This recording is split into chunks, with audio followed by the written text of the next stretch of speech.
Welcome back to another episode of the Savor Food and Body podcast. Today, I am so excited to be talking to Dr. Annie Fenn. She's the author of The Brain Health Kitchen, the only cooking school of its kind focused exclusively on brain health and helping people prevent cognitive decline through food and lifestyle.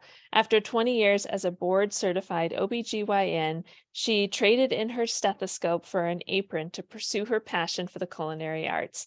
But it was her mother's diagnosis with dementia that helped Fenn find her path and her new calling, one that enabled her to not only help her mother, but also create a significant and meaningful impact for others.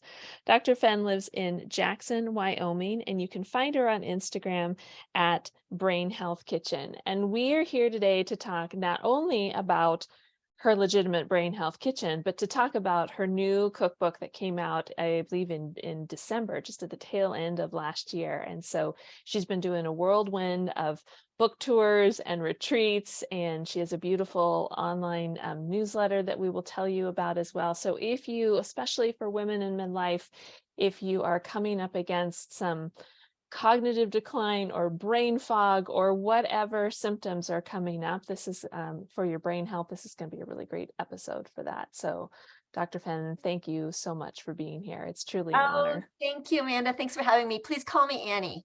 Annie, that sounds great. So Annie, how did you become interested in brain health after being an OBGYN for so many years? Well, I think it was because I was a gynecologist for so long that my interest was sparked. For the last 8 years of my private practice, I actually focused on menopausal medicine.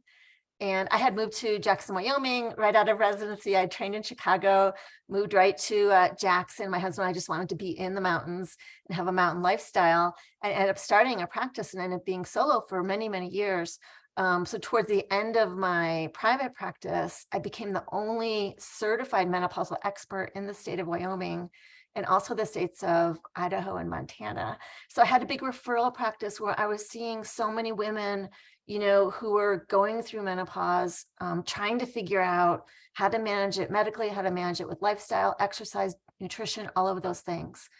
And I was starting to notice how many women had cognitive complaints as their primary concern, not so much hot flashes and sleeplessness, although those of course were, predominant, but more, word retrieval and forgetting people's names and having confusion when looking at numbers. So all of these things just really got my attention, about 15, 20 years ago. And then you had this happen with your mom too, or your mom started into this dementia and cognitive decline as well. Were those two things kind of happening at the same time for you? Not really. I mean, I think my story is a good example of what happens if you become really passionate about something. You just follow it, but you don't know what you're going to do with that. So what happened with me is I had been an OBGYN for 20 years. I had this big menopausal referral practice. I was feeling like I needed to do something different with my brain. I think those of you in a profession, if you've been doing something for a long time, you might be able to relate. But you get to a point in your career where you know what to do, you're very good at it, but there's not a lot of growth, personal growth going on. And so I had this crazy idea that had started really in my 20s that I wanted to go to culinary school. And so that's what I did, just because I've always been a cook. I've always loved to cook. I've always been fascinated by different cultures around the world that age successfully and eat certain traditional diets, such as the Mediterranean diet and people in blue zones. I've always been completely obsessed by this topic. And so I decided to retire. And that's what I did. I went to culinary school. I came back into my community, not as a physician this time, but as a culinary instructor, because I really felt like the root of a lot of people's problems, even in my OBGYN practice, was that people were getting chronic diseases because they weren't eating properly. They weren't eating whole foods. They weren't eating the right foods. And also people were kind of veering towards this ultra-processed diet. This was back in 2010. Well, and it's kind of this catch-22. I think we see both sides of the spectrum. People are either, like you said, more on that processed food side of the spectrum and not really understanding how that's impacting their health. But then we can have people on the extreme other side of the spectrum that are cutting out this and cutting out that and reducing this, and getting really narrowed in within their focus of food in the name of health. And that's one of the things that I loved about your work is you're kind of trying to find this middle ground. Like, we Mm. don't need to be on either end of this spectrum. That's not where health is can we Yeah. bring it back to the center? Exactly. I'm not a fan of diets. I never was. Um, but mostly what I was looking at is, what is going to help the brain age best? And I became really interested in this around 2012 to 2015. I started partnering with my local hospital on the first dementia prevention program in the country. It was the first community-based program outside of Yale on which it was based. And this was a 12-week course. I did it with a cognitive health specialist. We basically gave talks to this group of healthy elders in our community about all the things that we knew back then in 2012 or so about preventing dementia. And we were just starting to see really good studies coming out, like Mediterranean diet studies and other studies. And so we put this all into a curriculum, and I started teaching the classes right here in my kitchen. And the cooking classes seemed to be the most popular part of this program. So people started asking me if I would just do the brain health cooking classes because that's the most fun thing. So in 2015, when my mom did get diagnosed with an early stage of Alzheimer's, I was already teaching brain health nutrition. I was already teaching cooking. I was already working with my hospital on it. And you probably would have had to hit me over the head with a brick for it to be more clear what I should do with my life.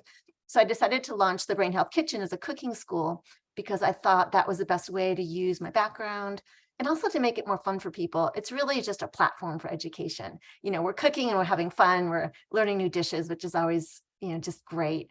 But we're also learning about the other things you can do besides food that can help you age very successfully without dementia. And I love the median of a cooking class too, because one, it's more casual. People don't feel like they're coming in to listen to this lecture and they need to absorb all this lectury information. But you can be planting these little seeds of information as you're cooking together. And so people get this very hands-on, applicable in their everyday life. This is what they can do just to feed themselves. Oh, and by the way, they're learning about brain health at the same time. I just love that idea of the kitchen as a classroom. And it really did work out that way. And that was my initial concept, just based on being a lover of food and someone who loves to cook for other people and loves to eat, Mediterranean style and family style. And it really did turn out to that because, cooking the foods and talking about the ingredients turns into a dinner table conversation about the other things you can do. And I can't even tell you, I've had thousands of students cook with me over the years. And so many have told me that just even one cooking class just changes the way they look at food, because they start looking at the food through the lens of brain health. And that means asking yourself, instead of having all these complicated questions around food and what you should eat and how much and blah, blah, blah, and protein, and gosh, it gets so complicated. You can just ask yourself, is this food likely to be good for my brain or not? And we have enough information in 2023 to give very good guidelines to be able to answer those questions in the grocery store, in a restaurant, looking at a menu, in your own home. Absolutely. We do a really good job in our culture of making food too complicated. That's what I'm undoing every single day, every conversation I have. Well, I want True. to back up a little bit too, to talking about some of these brain health symptoms and complaints, like you said, that you were seeing in some of your female patients when you were in your as a menopause specialist, when you're in your practice, but even maybe in some of your friends or colleagues as they were entering into midlife. What were some of those concerns that women were voicing? Well, I think the most important thing that I would like to explain to my patients back then was that menopause isn't just like one point in time where you stop menstruating and you go on to this different phase of your life.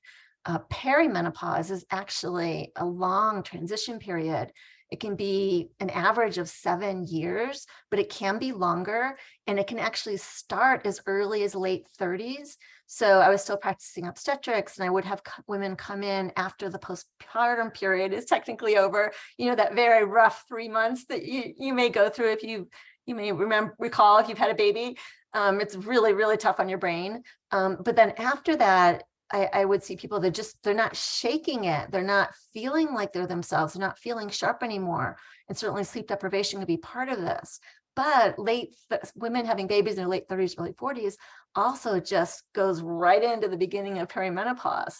And so, yes, it's this feeling of overwhelming fatigue. It's this feeling of just not being sharp, losing verbal skills. Women are verbally superior to men. That's been proven. There are a lot of reasons why women test better cognitive tests and fall through the cracks when we're trying to diagnose dementia. The reason is women just have better verbal skills. And so sometimes women start to feel like they're losing it. They're not as fluent in conversation. So these might be really little things that you could chalk up to just not being well rested, and certainly sleep deprivation feeds into it all. But women should have a very high index of suspicion, like we say in medicine, which means just really being in tune with what's going on and, alerting, your physician about what you're really concerned about. Those symptoms can be slightly different for everybody, right? Maybe somebody it is the word recall, someone else is they keep leaving my keys in the fridge or wherever random places around the house, or somebody else might just be in that brain fog / fatigue, like just can't get the hamsters going. And you're right, empowering women to be okay with having those conversations, bring it up to their care team and their providers and saying, hey, I'm feeling off. Like, this is not my norm. And yes, I maybe realize that I'm going through a transition, but I shouldn't have to suffer through this transition. Yeah, there's a lot more help now, and there's a lot more understanding. So that when a woman would come to me and describe this, just the way the motor of her brain would just start to slow down and basically stop functioning. We know that's because of glucose hypometabolism. There's brain MRI data, there's PET scan data looking at glucose uptake in the brain in women going through menopause. This is a hot area of research right now, which I'm very happy to say. Back then, we didn't really have any research like this. But what's happening is hormonal fluctuations, such as estrogen going up and down, progesterone going up and down, triggers an inability of the brain to uptake glucose, which is the brain's primary source of energy. Glucose is the building blocks, is the breakdown products of carbohydrates. It's basically what your body uses as fuel. It can either use glucose or it can use ketones, but the brain primarily uses glucose in the perimenopausal years. So that's that screeching halt that the cognition comes to. It's glucose hypo, meaning low metabolism, and it cycles.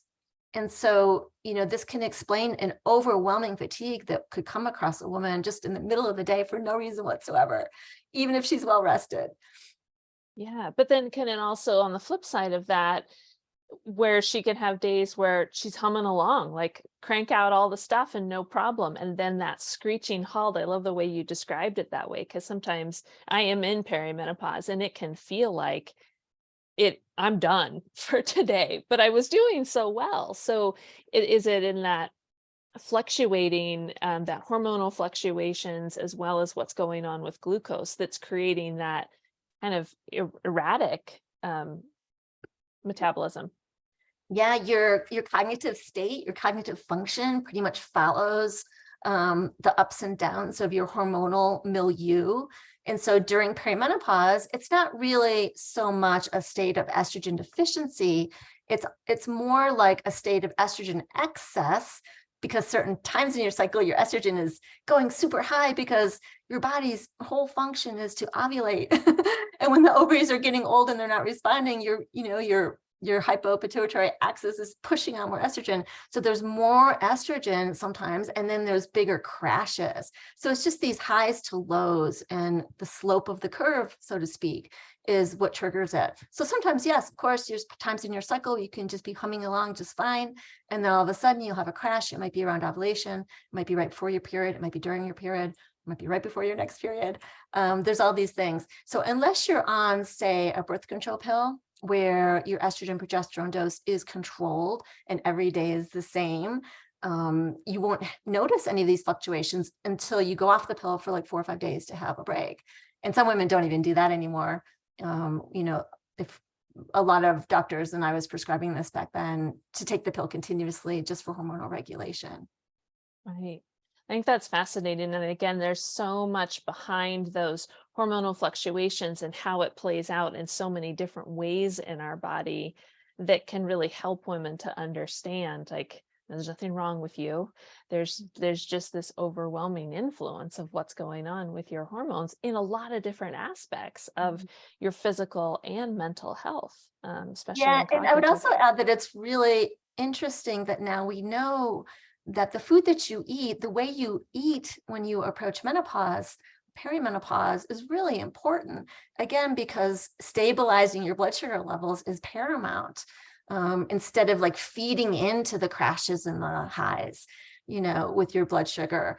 And so I was thinking a lot about, building a brain health food pyramid based on all the science. This is what my book is about. It's all the existing science about what to eat to protect your brain from Alzheimer's and other types of dementias.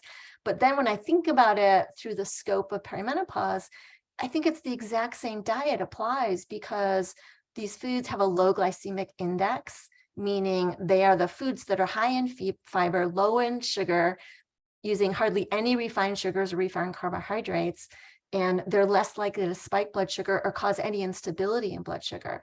And I do believe that that's exactly how women should be eating during menopause. And there's a lot of studies now that show this to be promising way for women to approach it. I think that's super interesting because I know I've experienced with myself and then which is with other women that I've talked to, whether they're my clients or just friends in the same stage of life. And they really notice a big difference when they do have a snack or dessert that has more refined sugar in it, where they may not have in earlier years, in earlier adult years. Like maybe, yeah, they'd have an energy high or whatever, but they're feeling what I'm hearing more from women is more depression, more anxiety, like some of these bigger mood swings can come up around when they've had more sugar. And many of my clients will come in and going, Amanda, I know I'm not supposed to be demonizing sugar because then I'll just crave it. But I'm feeling these things that are coming up in terms of how my body responds to when I have more of a sugary snack, or I don't have it balanced as well for whatever reason. And so we spend a lot of time talking about that balancing of that carbohydrate coming in. Mhm. Yeah, and also, anxiety and depression are extremely common in all age groups, very common in perimenopausal ages. And we know that some of these can be maybe not caused by, but micronutrient deficiencies can be contributing to these symptoms in women. For example, we know that the marine-based omega-3 fatty acids, DHA and EPA, like you get from fatty fish and seafood, is extremely important to protect your brain from the impacts of aging. But they also have been found to ameliorate, anxiety and depression in all age groups: young men, college kids, perimenopausal women, older people. So getting enough omega-3 fatty acids is also something that I think women should really be aware of, not just when they're thinking of cognitive decline later. Yeah, that's important. And that's one of the things that I love about your book and the way it's designed is that it does really feel applicable to just eating in general. Even if someone doesn't have family history of dementia, but I think most people are interested in improving their brain health. But the foundations that you have laid out in your book, which we're going to get into here in a second, can really apply to so many different people in lots of different stages of life.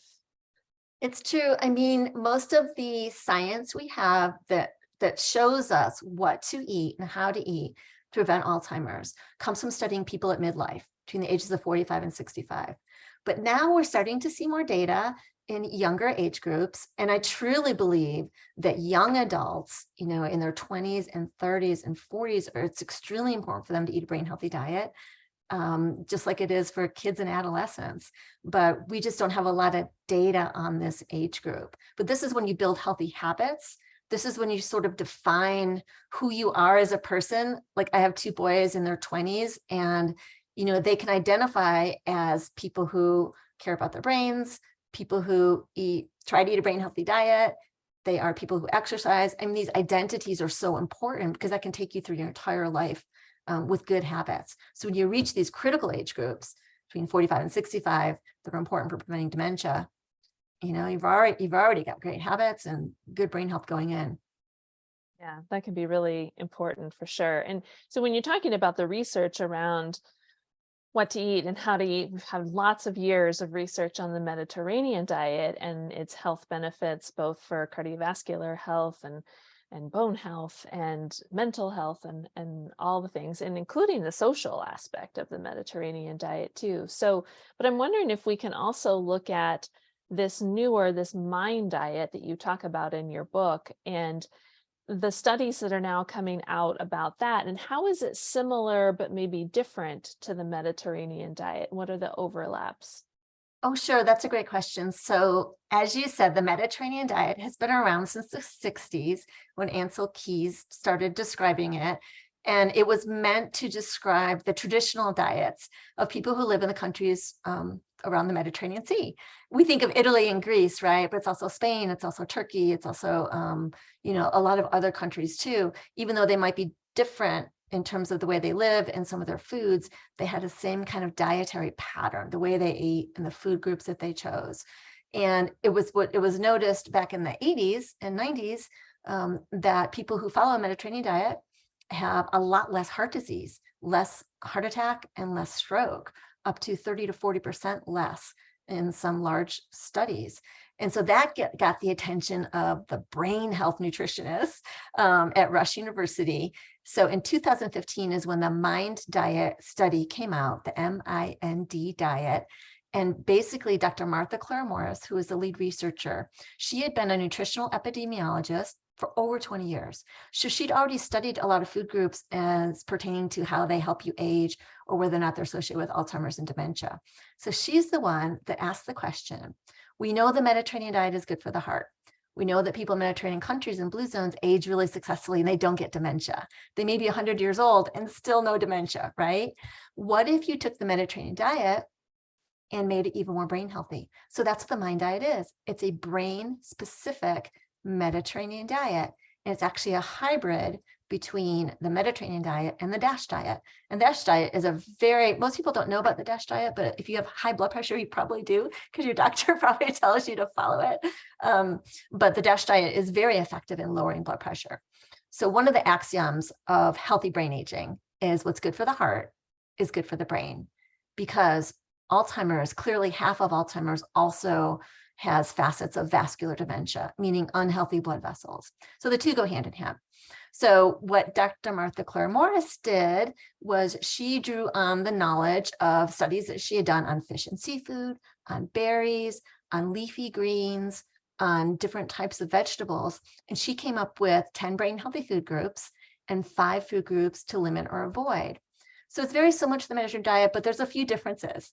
For example, berries. We all know berries are good for the brain, but you may not know that older adults who eat berries twice a week, they actually perform better on memory testing. That's where the MIND diet pulled berries out of that whole pile of fruits and vegetables in the Mediterranean dietary pyramid and made it its own food group because they felt it was so crucial and there's enough science to prove that that should be its own thing and everyone should get at least 2 servings a week. Same thing with leafy greens. Before 2015, they already had data showing that people who eat leafy greens almost every day, their brains look 11 years younger on MRI compared to people that don't eat leafy greens very much, like maybe once or twice a month. So they pulled the leafy greens out from that big pile of vegetables and made the recommendation that you should have at least a cup of leafy greens every single day. So they became more specific. And also, I think the MIND diet is much better in saying which foods you should avoid or limit.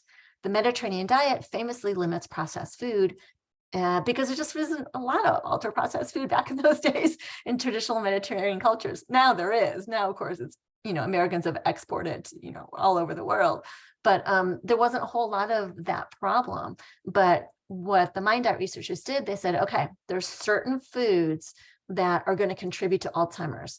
One are the high saturated fat foods like butter, like cheese and red meat. So they put guidelines on what is a healthy limit for those foods.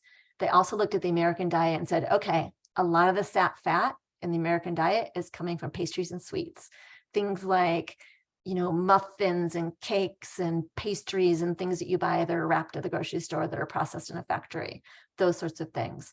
And then fast and fried food is also a big source of, a lot of the unwanted calories and saturated fat in the American diet. So I think the MIND diet was so successful and had such stellar results. And I'll tell you about the results in a second, because they were very specific. I think that, the 10 brain healthy food groups plus the 5 to limit or avoid, it gave these study participants, or almost 1,000 study participants, they followed for about 5 years. It gave them really good guidelines.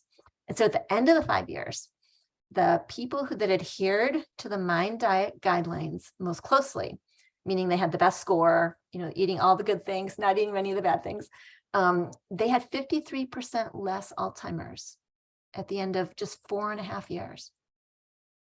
That's huge. That's a big significant difference. It's incredible. And as you know, we don't have a drug that effectively treats Alzheimer's disease. We don't have any kind of intervention like a pill that you could take at midlife to keep you from getting it later. We don't really have anything like that, a vitamin that's been super well studied. We have a lot of data and a lot of ideas, but this was the first nutrition intervention trial that showed you can change the trajectory of your brain aging just by swapping out some of these food groups. Now, the MIND diet is now a randomized placebo-controlled trial, and the results should be coming out this summer, which is really exciting. And because it's randomized with 2 arms, 300 people on the MIND diet, 300 people on another diet, and blinded, they don't know what they're being studied for. It's going to be even more powerful. That's incredible. And I think that that's a really important piece to highlight for people too, is because so many of the studies that come out, particularly around different diet recommendations, is they can be small. They may or may not be randomized controlled trials. They may be not double blind, anything like that. So the quality of the research is also really important, which can be challenging to do in nutrition research. So nutrition studies are just a hot mess. Yeah. So when we see a study that's being done or that's come out with results like you're talking about and done in a really legit, very careful way, that's pretty powerful. It's really powerful. It's also good to note that the MIND diet has been replicated in other countries. It's also been shown to delay the onset of Parkinson's disease, especially in women, by as much as 12 years delay in onset. The study just came out last year. So this is like, I'm trying to shout this from the rooftops to anyone who's at risk for Parkinson's or has someone that they love who might have early Parkinson's. The recommendation nutritionally is to follow the MIND diet to a T, like follow those guidelines. There was also a study that came out this last year that showed that breast cancer risk was reduced by 50% by following the MIND diet guidelines. Isn't that interesting? Also, open angle glaucoma risk was reduced. And then someone in Canada did one looking at mortality rates, like what's the risk of dying from any cause, and following the MIND diet guidelines reduced the risk of mortality by 37%, which is a pretty good endpoint if you want to follow any kind of healthy guidelines. So it's really becoming a very all-encompassing diet for a lot of different conditions that people are concerned of. Yeah. It's true. And when I started writing my book, which was back in 2015 when I started the cooking school, because my students were like, oh, Annie, these recipes are so good. You should write a book. And, it took me a while because I was quite busy starting a new business. But when I started sitting down to write, a few years later, I thought I was writing a book to help people eat from the MIND diet guidelines. Because the food is delicious. There's so much to work with. You're working with really fresh, vibrant, beautiful, colorful foods that are satiating and all of those things. But what I ended up doing was changing the guidelines a little bit. Because since then, we have more information that tells us that pushing ourselves towards a more plant-based diet is even better for the brain. And also the MIND diet included 5 ounces of alcohol a day And we now know from new studies, such as the UK Biobank study that came out in 2021, that that's probably not a level of alcohol that is safe for, for protecting your brain from Alzheimer's. So I changed a few things, but it's basically based on the MIND diet, the Mediterranean diet, with a very plant-forward attitude. One of the things that as I was going through your book, that I really wanted to hit home for people today too, is that yes, we're throwing this word diet around, and as many of my listeners will know, that I am a non-diet, undiet dietitian, and you and I were talking about that before we push record. But in this context, we are really talking about, like, hey, these are the foods that are recommended on a daily basis. Whether you want to call that diet, but what we're not talking about, and what people are not hearing us say, is we're not talking about macros, we're not talking about calories. And in fact, going through your recommendations in the book too, it was based on amount of servings. And yes, you gave some guidelines around, like, well, what is a serving? What is a serving size? But in general, I found it to be fairly liberal and not super restrictive, in terms of, okay, it's very plant forward, but you're not saying no animal foods, no meats at all. So there was a lot of variety built into the recommendations that you were talking about in the book and with the recipes. So in that regard, I think it's very approachable to an even wider audience, because I live in a small mountain town too. It's very rancher heavy. And Oh, I so didn't know that. so they can, the community here can get a little on the offense if we start talking about plant-based foods too much. And so I can appreciate how when people start hearing, oh, it's a plant-based diet, like, they can really put up some walls to, like, oh, nope, this isn't going to be for me. And so that's one of the things that I really appreciated about your book and about the recipes, is that you were including a little bit for everybody. And the Mind diet recommendations do include a little bit for everybody. It is strongly encouraging more of these foods and less of these foods, but it didn't come across as totally black and white, which Well, I think I completely agree with you about the word diet. I try not to use the word diet, but of course, when we're talking about studies, it's hard not to. Dietary pattern is absolutely. actually the proper terminology, because it's not a prescribed diet. It's more of a guideline. So I did write this book for everybody. I wrote it for people who are vegetarian, pescatarian, people who are vegan, people who like to eat meat, people who just, eat everything, or people don't even know what they want to be yet. Maybe they haven't identified with one of the dietary tribes, which I think is the best thing of all. Because there isn't just one dietary pattern that is proven to be effective to prevent Alzheimer's. There are a handful of what we call brain protective diets. The Mediterranean diet is certainly one. The Mind diet is another. The Nordic diet also has really good data behind it. And there's one called the Green Med diet out of Israel, where they took the Mediterranean diet, they boosted it with olive oil, walnuts, and green tea. And we now have MRI data showing that even outperforms the Mediterranean diet when it comes to brain volume over time, which is a really good marker for healthy brain aging. So we have a lot of different people all over the world eating different foods. The commonality is the food groups. So I talk a lot in the beginning of the book about having a brain health mindset. First identifying, why is this important to you? Why do you want to eat like a brain healthy person? Why do you want to be a brain healthy person? Why do you want to protect your brain? That's the first thing, because you have to be motivated to eat this way. It's not a diet that you go on in January and then you go off of it in February. It's not Whole30. It's just not. It's really more of a lifestyle where you try to create the kind of life, exercise, social, all of these things, who you socialize with, how much alcohol you drink or not, all of these things to support a healthy dietary pattern. That's what it's all about. And then I encourage people to build their own brain healthy pyramid. I came up with one in the book that's based on research. Like I said, it's a plant predominant, maybe a little bit more plant-based Mediterranean Mind diet, because I'm cutting out more servings of meat than even the Mind diet does, and adding in more leafy greens, adding in more berries, just because of some recent data that came out. But it's very, very similar.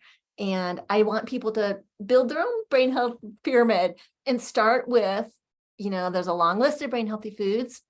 Start with the ones that you really love and go from there. Which is great because it brings in and honors people's cultural heritages too. I think that that's a criticism I've heard of the Mediterranean diet, is because then it's pigeonholing one area of the world and saying like, these people are super healthy. Whereas we know, like you said, blue zones, those are throughout the world. And there are many historically, culturally rich foods and rich food cultures that are also protective to health too. It's So absolutely true. I'm so glad you brought that up. There are traditional dietary patterns that have been described by oldways.org, which is the nonprofit organization that created the Mediterranean diet pyramid that is like the iconic Mediterranean diet pyramid. So if you go to Old Ways website, you'll see an Asian American heritage diet, a Latin American heritage diet, an African American heritage diet.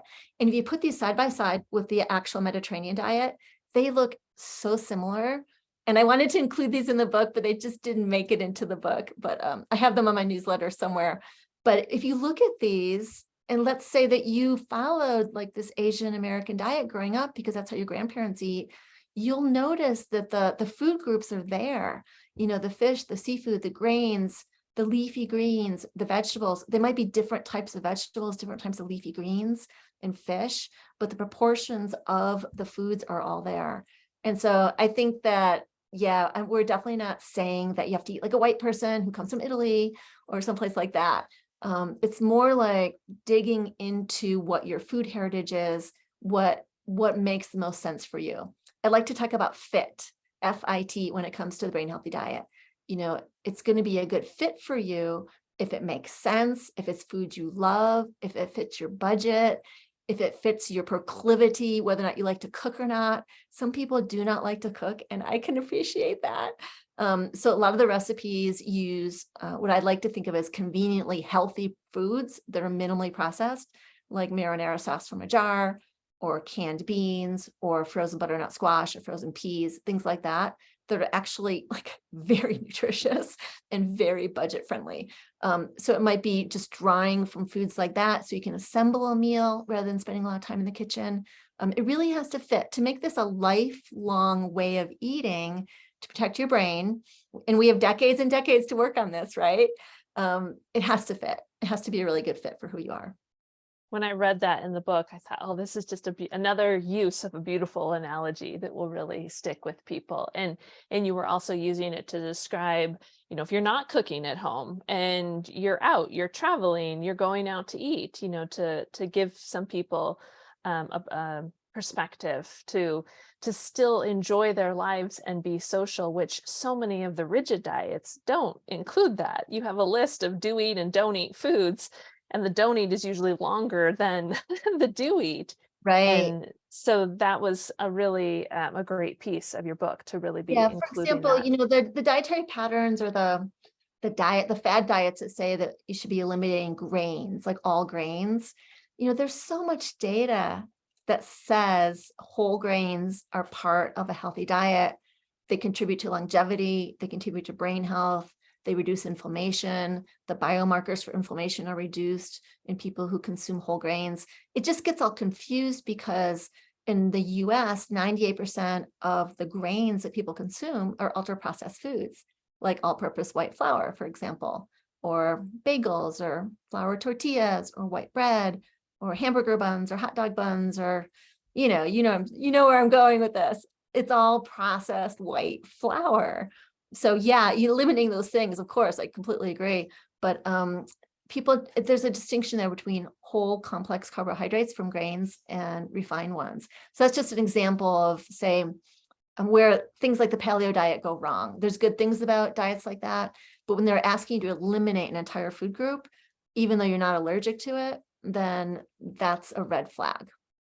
Absolutely. Well, we like to lump everything into one category. Like we are in this era now where we're lumping carbs all in this negative category, which I'm sure we could go on and on about for forever. And it's Yeah. not teaching people to to understand there are differences in carbs, and they are not going to perform the same in your body. But in helping people to understand that, which you do a beautiful job with in your book, it kind of it clears up that misconceptions that all grains are the same, that all desserts are the same, or all carbohydrates are the same, which that's the information that people need more of, is to understand they are not all created equal. The fats, they are not all created equal.